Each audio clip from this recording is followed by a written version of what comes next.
Assalamualaikum warahmatullahi wabarakatuh. Bismillahirrahmanirrahim. Alhamdulillahirabbil alamin. Allahumma shalli wa sallim wa barik ala sayyidina Muhammad wa ala alihi wa sahbihi wa man tabi'ahum bi ihsanin ila yaumiddin. Amma ba'du. Pertama-tama marilah kita panjatkan puji syukur kita kehadirat Allah Subhanahu wa taala yang telah memberikan taufik dan hidayahnya kepada kita semua, memberikan kita nikmat sehat walafiat sehingga pada sore kali ini kita kembali mengikuti kajian kitab Wasiatul Mustafa. Salawat serta salam tak lupa juga kita haturkan kepada junjungan Nabi kita, Nabi besar Muhammad sallallahu alaihi wasallam yang telah membawa umat manusia dari alam kegelapan menuju alam yang terang benderang, minaz zulumati ilan nur wa ila siratal mustaqim. Kaum muslim dimanapun Anda berada, sore kali ini kini merupakan edisi yang pertama setelah lebaran kita siaran langsung bersama para guru kita, dan di tengah-tengah kita telah hadir guru kita Kiai Haji Khairul Amin. Kita sapa beliau. Assalamualaikum Pak Yai. Waalaikumsalam warahmatullahi wabarakatuh. Gimana kabarnya? Alhamdulillah kabar baik, dan insya Allah setelah Ramadan selesai masuk Idul Fitri tambah semangat insya Allah. Amin ya rabbal alamin insya Allah. Jadi dari wajahnya saja sudah berseri-seri nih, wajah-wajah orang soleh ya, karena kena lampu ya. Masya Allah. Baik kaum muslim dimanapun Anda berada, para pendengar setia Radio Dais dan Radio Gaul FM, pada sore kali ini guru kita akan berbicara tentang hadis senyumlah. Untuk itu nanti bila mana ada pertanyaan seputar tema ataupun di luar tema, bisa langsung ditanyakan ke guru kita. Dan bagi para pendengar yang ada di dalam perjalanan maupun dimanapun, bisa melakukan chatting WhatsApp 0821 336 70.000 atau telepon 024 674 6352. Mari bersama kita menyuruh paran dari Romayai. Monggo Mayai. Assalamualaikum warahmatullahi wabarakatuh. Waalaikumsalam warahmatullahi wabarakatuh. Bismillah, alhamdulillahi wahdah, sodaka wa'andah, wa nasara abdah, wa a'azza jungdahu, wa hazamal ahzaba wahdah, wa la khawla wa la quwata illa billah, amma ba'd. Kaum muslimin muslimat yang dimuliakan oleh Allah, syukur alhamdulillah kembali kita berjumpa dalam kajian sore bersama Radio Dais dan MACT TV dan juga Radio Gaul ya. Dan juga yang di medsos kita sapa juga yang ada di grup WA apa Tatilal Monitor Dais Modis atau Monitor Dais ya. Semuanya kita doakan semoga diberikan oleh Allah sehat selalu, dan semoga Allah Subhanahu wa taala jumpakan kita di Ramadan yang akan datang. Amin Allahumma amin. Amin ya rabbal alamin. Hari ini kita akan membahas tentang judul yang sangat sederhana tapi memang harus kita kedepankan ya, sebagaimana Radio Dais harus kita kedepankan dalam dakwah dan nada, yaitu tersenyumlah ya. Tersenyumlah atau senyum ya. Senyum itu memang sederhana tapi sebetulnya penuh dengan makna ya. Sampai Nabi mengatakan tabassumuka fi akhika sodakoh gitu ya. Senyum itu bisa menjadi sodakoh ketika kita berikan kepada saudara kita. Artinya dengan senyum itu orang itu menandakan bahwa dengan kita itu tidak ada persoalan, no problem. Jadi justru dengan senyum itu menandakan bahwa mereka adalah saudara kita, sahabat kita, teman kita ya. Coba kalau kita itu bertemu dengan orang yang kita sudah kenal saja, mereka nggak mau senyum, betatut gitu ya. Betatut itu ditulis saja udah susah itu ya. Betatut itu ditulis saja udah sulit ya. MBETHATHUTTTTHHH. Ditulis saja udah susah, apalagi dipraktekin ya. Betatut itu batuk irung lambe kumpul dadi siji. Itu namanya betatut itu ya. Nah, ketika senyum itu adalah sodakoh atau beribadah, maka kita harus pandai meletakkan senyum itu kepada siapa ya. Boleh jadi kadang-kadang senyum juga menjadi fitnah. Misalnya seorang perempuan ketika senyum kepada laki-laki yang tidak ada hubungan dengan saudara atau bukan mahramnya, atau mungkin di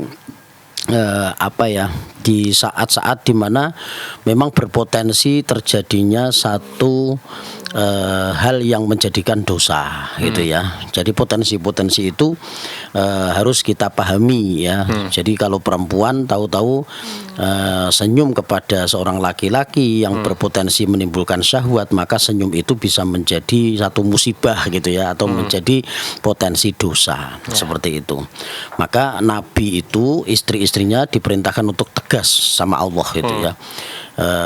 Mungkin kasarannya ya juga rodok-rodok galak gitu ya sama orang, supaya jangan terlalu bersikap lemah lembut karena dikhawatirkan akan berpotensi dosa itu tadi.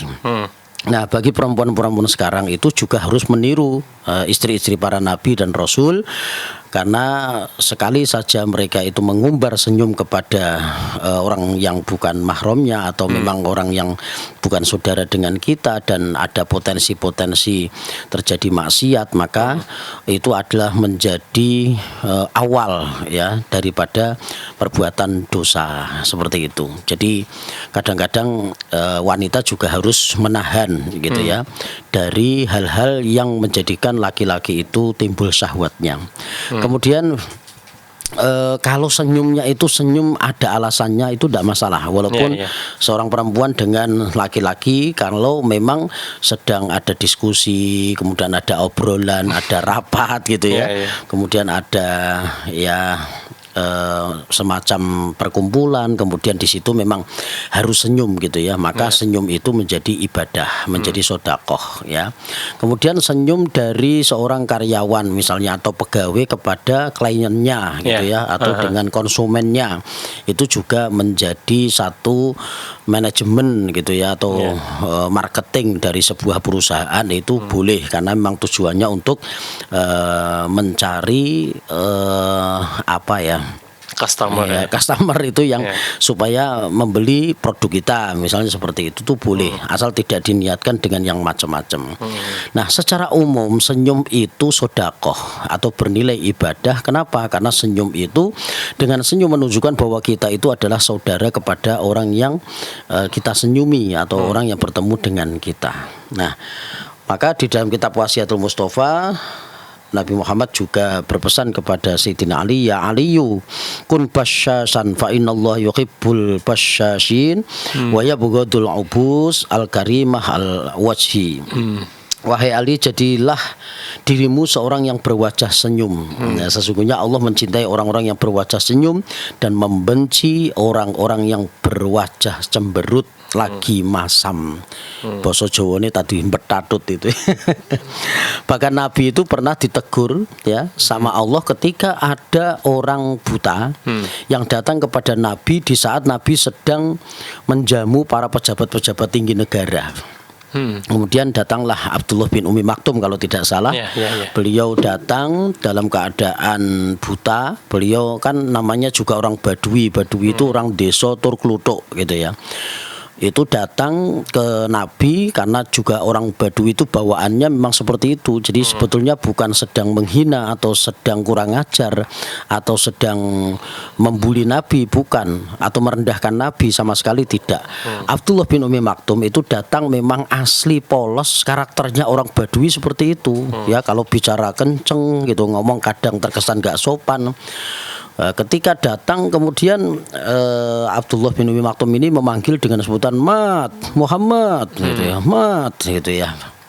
Ya, maka kemudian karena Nabi itu sedang menjamu para pejabat, menerima tamu para tokoh-tokoh itu ya, pejabat tinggi, maka kemudian Nabi itu cemberut gitu ya, bermuka masam ya, maka turunlah ayat tentang teguran kepada Nabi, yaitu abasa wa tawalla ang ja'ahul a'ma ya. Kamu bermuka masam ketika datang seorang yang buta. Ternyata itu adalah Abdullah bin Umi Maktum itu tadi. Maka Nabi ketika ditegur semacam ini, maka Nabi kemudian menjadikan Abdullah bin Umi Maktum ini justru menjadi sahabat terbaiknya, salah satu yang terbaik karena beliau juga kemudian menjadi seorang muadzin ya, selain Bilal bin Rubah seperti itu. Nah, ini menjadi satu kisah tersendiri kepada kita bahwa ketika kita bermuka masam kepada orang lain gitu ya, itu Allah nggak senang ya. Nabi bermuka masam kepada umatnya, Allah nggak suka. Maka Nabi itu selalu rahmatan lil alamin, menjadi pelindung, menjadi alladzi tanhalu bihil uqad gitu ya. Kalau dalam sholawat nariyah itu ya, sholawat nariyah itu kan yang bisa membuka sesuatu yang ruwet gitu ya. Watang fariju bihil kurab, yang susah-susah itu bisa menjadi senang.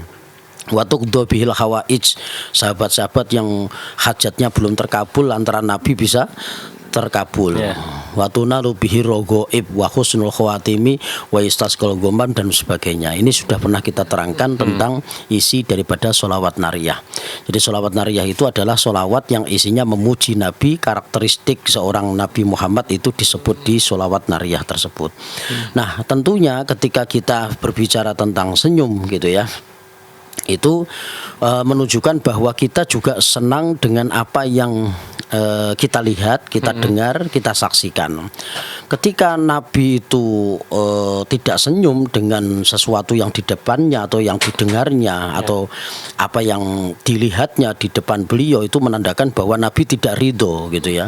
Kalau ada sesuatu yang mengganjal, maka Nabi pun juga marah ya. Nabi tidak selalu senyum karena Nabi juga ketika melihat kemungkaran pasti hatinya akan kontras ya. Di dalam hatinya pasti akan menolak, dan beliau tentunya ketika melihat kemungkaran tidak mungkin beliau dalam keadaan senyum. Jadi senyum itu di sini adalah senyum secara umum. Nabi itu menganjurkan kita untuk selalu senyum, bahkan beliau mengatakan kun basyasyan fa innallaha yuhibbul basyasyin.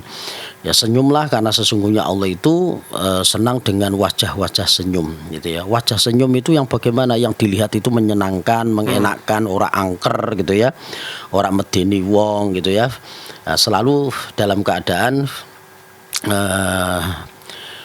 di dalam hati itu menyenangkan gitu ya. Maka kalau kita melihat para habaib, wajah-wajah beliau itu, beliau belum apa-apa saja baru senyum saja hati kita sudah senang, hati kita sudah sejuk, teduh gitu ya. Kenapa? Karena dari senyuman beliau itu mengandung makna bahwa beliau mengakui kita sebagai tamunya, menerima kita sebagai tamunya, bahkan mengakui kita sebagai muridnya dan santrinya, seperti itu. Tapi kalau beliau tidak senyum, kemudian mendeleng atau marah dengan kita, itu menandakan bahwa ada yang tidak ridho dengan kita. Mungkin perlakuan kita atau mungkin atau apa gitu ya. Nah, Allah membenci wajah yang cemberut. Jadi jangan menjadi orang yang suka cemberut ya, sedikit-sedikit cemberut, gak cocok sedikit cemberut. Ya, terutama istri dengan suami atau suami dengan istri, anak dengan orang tuanya, orang tua dengan anaknya, saudara satu dengan yang lainnya. Lebih-lebih ini adalah saat di mana kita harus saling memaafkan ya. Tentunya kita harus juga mengumbar senyum. Ya, kalau ada orang itu jabatan tangan kenceng tapi mripate mendeleng, nggak ada senyumnya sama sekali, itu bukan lillahi ta'ala tapi lillahi ta'awal. Jadi jangan sampai kita sepertinya minta maaf minal aidin wal faizin, tangannya kenceng tapi mripate mendeleng, itu hanya lahiriahnya saja, bukan batiniahnya. Jadi kalau kita minta maaf ya harus lahir dan batin. Walaupun kita mengatakan 00, 00, bakbu, podo-podo, draw dan sebagainya ya, kan ada itu ya. Nah, itu kalau lahir batin itu tidak masalah ya. Daripada kita mengatakan ya sok puitis tapi ujung-ujungnya membuli. Misalnya kita di medsos kita banyak menerima ada postingan seperti ini, saat lesan tak mampu untuk berucap, saat tangan tak mampu untuk berjabat gitu ya, saat kaki tak mampu untuk melangkah, ujung-ujungnya larikan ke rumah sakit terdekat gitu ya, karena itu tanda-tanda stroke gitu katanya. Nah, ini kan ujung-ujungnya bukan minta maaf tapi malah membuli, malah menimbulkan dosa yang baru. Nah, itu kira-kira tentang senyum, Ustadz Ilal. Oke, baik. Tadi disebutkan bahwa seorang perempuan itu ya tidak semestinya juga dia senyum kepada laki-laki. Iya. Nah, lalu bagaimana sebaliknya laki-laki yang senyum kepada perempuan? Tuh, ya. Baik. Ya boleh jadi kalau laki-laki senyum dengan perempuan itu malah mungkin tidak terlalu berbahaya ya, karena perempuan itu memang pandai menyimpan rahasia, pandai menyimpan perasaan berkali-kali lipat daripada seorang laki-laki. Sehingga sebetulnya seorang perempuan paling hanya tersipu, malu, kemudian dindem gitu ya. Paling ya batin, wong edan. Kan senyum sendiri, wong edan guyu-guyu dhewe gitu ya. Nah, seperti itu. Saya justru malah aman. Tapi kalau seorang perempuan dehemnya saja itu udah lain gitu ya. Dehemnya laki-laki dengan dehemnya perempuan itu hasilnya lain, Ustaz. Ya kalau kita dehem misalnya ya gitu ya, orang perempuan di sebelah kita dengar mungkin wong edan gitu ya. Tapi kalau perempuan yang dehem wah menopo gitu ya. Ya. Wah kayak gitu. Kita kok kode misalnya seperti itu. Nah, ini juga bisa dimaknai berbeda-beda tergantung keadaannya seperti apa. Jadi kalau laki-laki senyum dengan perempuan itu hasil akhirnya bisa berbeda dengan perempuan yang senyum dengan laki-laki. Tapi juga tidak boleh seorang laki-laki itu seperti apa ya, PHP gitu ya, memberikan PHP, pengharapan palsu gitu ya. Penebar harapan palsu.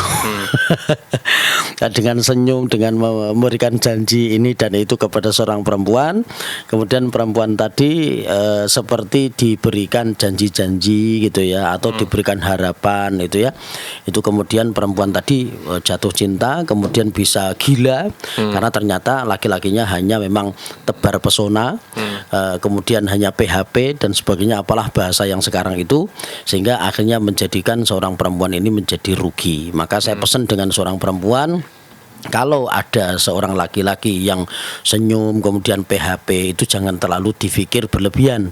Barangkali itu dia hanya TP itu ya, tebar pesona TP atau PHP. Sehingga sekali lagi senyum harus diterapkan secara profesional dan proporsional seperti itu. Baik kaum muslim, ini sangat menarik sekali kajian tentang bab senyum. Untuk itu nanti kita akan kembali setelah nada berikut ini.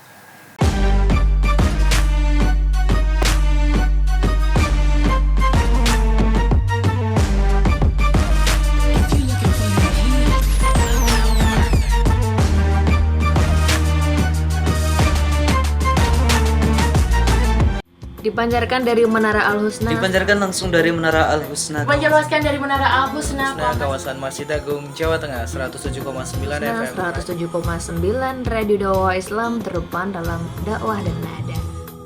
Radio Dakwah Islam atau yang kerap disingkat Radio Dais telah mengudara sejak 23 September 2006.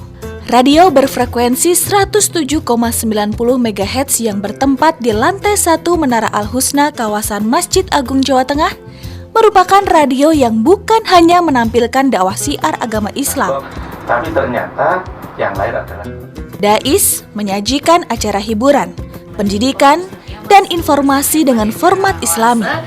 Saatnya disapa dulu ya, udah gabung via SMS-nya. Berjumpa kembali bersama saya Conan di dalam acara Uswa. Kita akan membahas segala sesuatu yang berkaitan dengan tanaman kaum muslim. Masih dalam acara Salam Pagi. Kaum muslim, sesaat lagi kita akan bergabung dengan Masjid Agung Jawa Tengah untuk menantikan azan sholat zuhur. Senang sekali Kak Fajar pagi hari ini bisa menemani adik-adik semua dalam acara siaran anak RA. Selain itu, Dais mempunyai keunggulan untuk memikat hati para pendengar dan berbeda dari radio lainnya, yaitu adanya segmen dialog interaktif mengenai syiar agama Islam yang sangat dibutuhkan setiap masyarakat. Radio Dais menjangkau daerah Semarang, Demak, Kendal, dan sekitarnya. Bagi pendengar yang berada di luar kota, tidak perlu takut ketinggalan berita. Kini, Anda bisa download aplikasi Dais Play yang telah tersedia di Play Store smartphone Anda.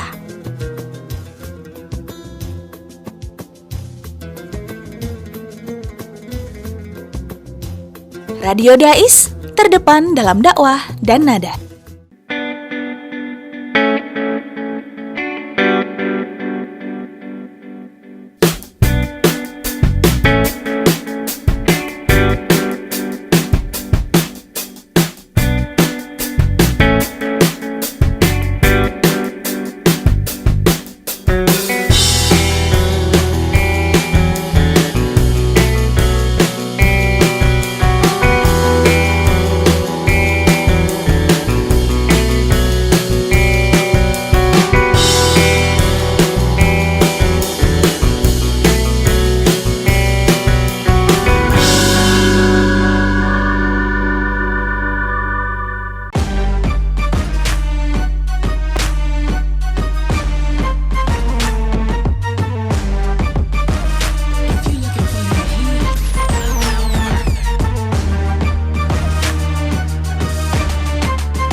Baik kaum muslim, kembali lagi bersama kami di 107,9 FM dan Radio Gaul FM kaum muslim. Silahkan bila mana ada pertanyaan dilayangkan ke chatting WhatsApp 082133670000 atau telepon 0246746352. Pak Yai, masih seputar dengan senyuman. Ya. Ada yang bertanya dari pendengar kita. Assalamualaikum Yai. Waalaikumsalam. Izin bertanya, kalau perempuan suka sama laki-laki dan dia tidak peka, sikap yang harus dilakukan oleh perempuan baiknya seperti apa? Terima kasih. Ya, jangan sampai bertepuk sebelah tangan itu ya. Iya. Jangan sampai kita berdoa, ya Allah tolong jodohkan aku sama dia, karena sesungguhnya kalau aku dapat dia, ya Allah ini merupakan satu anugerah gitu ya. Tapi sementara lawannya justru berdoa, ya Allah jangan sampai saya ditemukan dia ya Allah, karena kalau dia dapat saya anugerah tapi saya dapat dia ini merupakan musibah ya Allah. Jangan seperti itu. Nah, caranya gimana? Ya kita harus pandai membaca ya. Tidak peka itu karena apa? Boleh jadi karena satu itu memang pemalu gitu ya. Ini kok jadi kayak konsultasi cinta itu. Konsultasi tentang asmara. Kemudian yang kedua boleh jadi memang tidak suka ya. Jadi ada dua ya. Potensi itu ada dua. Yang pertama memang menjaga ya, menjaga, jadi malu, menjadi orang yang pemalu. Laki-laki kan ada yang pemalu juga gitu ya. Kemudian yang kedua itu memang nggak suka, sehingga harus kita yang peka. Kita juga harus peka, ini orang mendem atau memang nggak suka sama sekali sama kita. Nah seperti itu kan bisa diterjemahkan ya ketika ngobrol, ketika chatting misalnya atau gimana. Tapi yang jelas ta'aruf itu sebetulnya penting ya. Jadi dalam mencari jodoh memang diperintahkan untuk ta'aruf ya. Ta'aruf ya ta'aruf saja. Jadi hanya untuk perkenalan, kemudian saling mengenal lebih jauh, tapi jangan sampai melanggar syariat. Jadi kalau yang lakinya itu enggak peka ya kita kasih kode gitu ya, ternyata masih juga tidak respon, itu berarti memang enggak senang dengan kita. Itu aja. Nah ini kalau perempuan itu ibaratnya ngasih kode, tapi laki-lakinya tidak peka gitu ya. Jadi apakah salah semisal perempuan itu mengungkapkan apa adanya langsung? Jadi perempuan yang aktif gitu. Aktif ya. Kalau orang Padang, Sumatera Barat itu biasanya yang melamar itu memang dari pihak perempuan.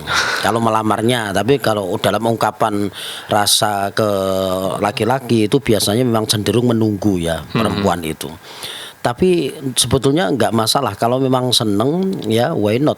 Jadi kenapa tidak kita ungkapkan kalau kepengin dapat gitu ya. Kan kadang-kadang wah ini kalau enggak kita saling ta'aruf sekarang, bahayanya nanti dipisahkan dengan keadaan, dengan waktu, didahuluin orang. Iya, didahuluin orang, kemudian saling menunggu, akhirnya nanti endingnya ya sudah, karena ikhtiarnya kurang. Nah, jadi ngomong pertama kali, mengawali omongan tentang rasa itu adalah bagian daripada ikhtiar gitu ya.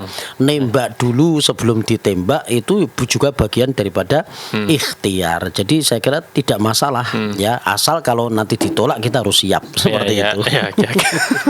Jadi kalau semisal perempuan nembak duluan itu bukan aib ya? Bukan aib. Bukan aib ya. Ya bukan aib. Jadi jangan merasa waduh saya kok nggak ada harganya, saya kok jadi perempuan seperti murahan. Itu tidak. Ya, jadi jangan terpengaruh dengan omongan orang lain. Tapi kalau memang kita memang tahu gitu anak orang, oh ini anak soleh, ini laki-laki ini memang idaman saya, ya sudah kita tembak saja. Sebetulnya seperti itu. Kalau memang kalau memang itu jodoh dia, memang laki-laki tipikalnya memang berbeda-beda gitu ya. Ada yang memang saling menunggu kan, gitu ya, saling menunggu yang nembak saya atau dia. Ya itu seperti itulah kira-kira dikira-kira karakternya seperti apa kita bisa ngira-ngira sebetulnya. Ya tembak dulu berhasil alhamdulillah, tidak berhasil coba lagi. Gitu. Coba lagi dan innalillah gitu. Oke baik. Kemudian dengan orang yang semisal di jalanan Pak Yai, biasanya di lampu merah itu ada orang yang minta-minta. Ya. Nah terus kita itu bingung. Dikasih tapi nanti dia terbiasa mengemis. Ya. Nah, lalu kita kasih senyumin aja atau gimana itu Pak Yai? Ya, dalam hal urusan memberi dan menerima itu ada ayatnya sendiri Ustaz Hilal. Qaulun ma'rufu wa maghfiratun khairum min shadaqati yatba'uha ada. Jadi ucapan yang baik ya, qaulun ma'rufun wa maghfiratun, dan permintaan maaf. Ya mungkin kalimatnya bisa dimaafi ya Pak, dimaafi ya Bu, atau sanese mawon gitu ya. Tapi biasanya sanese mawon itu bisa menular gitu ya. Sini sanese mawon, sana sanese mawon terus gitu ya. Akhirnya yang minta pinter, besoknya ke sana lagi, paring-paring Bu, sanese mawon Mbah, sanese empun kantun jenengan. Yang lain sudah tinggal Bapak, tinggal Ibu gitu. Nah, jadi kalau dalam hal urusan menerima dan memberi itu ada ayatnya sendiri. Berarti yang ditonjolkan bukan senyumnya, tapi lisan kita mengucapkan permohonan maaf dan dengan kalimat qaulun ma'rufun, ya, dengan kalimat yang santun seperti itu. Walaupun tidak senyum, asal kita mengucapkan maaf ya Bu, maaf ya Pak, itu qaulun ma'rufun itu namanya. Dan wa maghfiratun, permohonan maaf karena tidak bisa memberi itu lebih baik daripada memberi tapi ada menyakitkan. Ya undang minggat misalnya itu ya, dikasih tapi dilempar gitu. Itu lebih baik qaulun ma'rufun wa maghfiratun, ucapan yang santun dan permohonan maaf. Oke. Nah, lalu ada semisal orang ini jengkel dengan kita. Jadi kalau di kita itu ya mau keserempet gitu ya, terus dia marah, matamu gitu misalnya, dia ucapin kayak gitu. Nah lalu kita sebagai pendengar ini apakah diam saja atau senyum atau bagaimana Pak Yai, sikap yang terbaik? Baik. Jadi sebetulnya kita dianjurkan untuk menjadi orang yang pemaaf ya. Jadi walaupun yang salah itu mereka, dia, atau kita nggak tahu juga sih hakikatnya yang salah itu kita atau dia. Namanya juga di jalan itu kemungkinan potensi salahnya itu 50-50 gitu ya.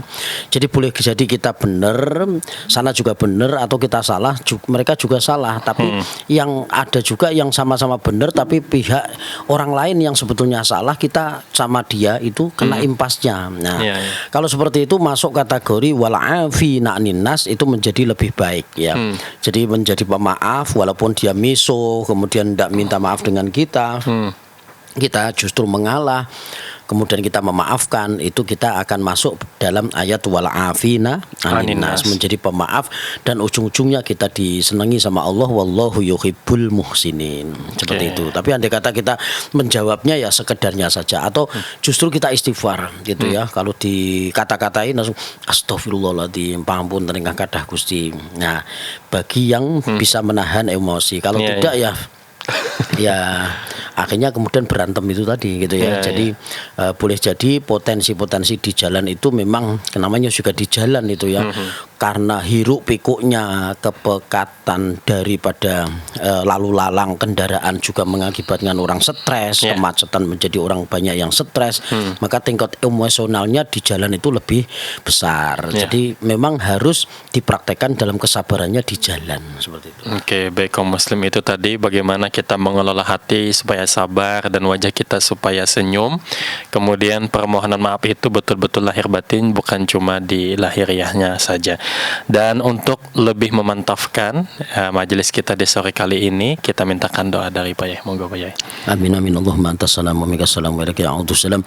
Fa hayyina rabbana bisalam wa adkhilna al-jannata dar salam tabarak rabbana ta'ala ya dzal jalali wal kamali wal qahri wal ikram. Ya muqallibal qulub tsabbit qulubana ala dinika wa ala ta'atik. Allahumma a'inna ala dzikrika wa syukrika wa husni ibadatik. Allahumma ij'alna minal aidin waj'alna minal faizin waj'alna minal maqbulin. Rabbana atina fid dunya hasanah wa fil akhirati hasanah wa qina adzabannar. Walhamdulillahi rabbil alamin. Demikian kaum muslim, terima kasih atas segala perhatian dan kerjasamanya. Wallahul muwaffiq ila aqwamit thariq. Wassalamualaikum warahmatullahi wabarakatuh.